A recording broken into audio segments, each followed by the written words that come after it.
பத்ர் போர்க்களத்திலே நபிகள் ஸல்லல்லாஹு அலைஹி வஸல்லம் அன்னவர்கள் கண்ணீர் விட்டு அழுகிறார்கள். அப்பொழுது அபூபக்கர் சித்தீக் ரலியல்லாஹு அன்ஹு அவர்கள் சொன்னார்கள், நபியே, கவலைப்படாதீர்கள், அல்லாஹ் நமக்கு வெற்றியை தருவான் என்பதாக. அதுவே ஹிஜ்ரத்தின் பொழுது நபிகள் ஸல்லல்லாஹு அலைஹி வஸல்லம் அவர்கள் அபூபக்கர் சித்தீக் ரலியல்லாஹு அன்ஹு அவர்களை பார்த்து சொன்னார்கள், லா தஹசன் இன்னல்லாஹ மஅனா, வருத்தப்படாதீர்கள், அல்லாஹ் நம்முடன் இருக்கிறான் என்பதாக. நண்பர்களே, ஹிஜ்ரத்தின் பொழுது கத்தி நீட்டப்பட்டது.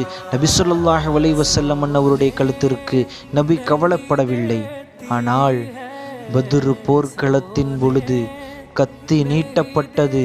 தன்னுடைய உம்மத்தினர்கள் மீது, தன்னை பின்பற்றுபவர்கள் மீது நபி ஸல்லல்லாஹு அலைஹி வஸல்லம் அவர்கள் உண்மையான தலைவராக நின்று கவலைப்பட்டார்கள். கண்ணீர் விட்டு அழுந்தார்கள். நம்மீது பாசம் கொண்டு நபி ஸல்லல்லாஹு அலைஹி வஸல்லம் அவர்கள் கண்ணீர் விட்டார்கள். நண்பர்களே, நம்மீது இந்த அளவிற்கு பாசம் கொண்ட நபி ஸல்லல்லாஹு அலைஹி வஸல்லம் அவர்கள் மீது நாம் கோடான கோடி ஸலவாத்துகளை ஓதுவோம். அல்லாஹும்ம ஸல்லி அலா சய்யிதினா முஹம்மதின் வ அலா ஆலிஹி வ ஸஹ்பிஹி வஸல்லிம்.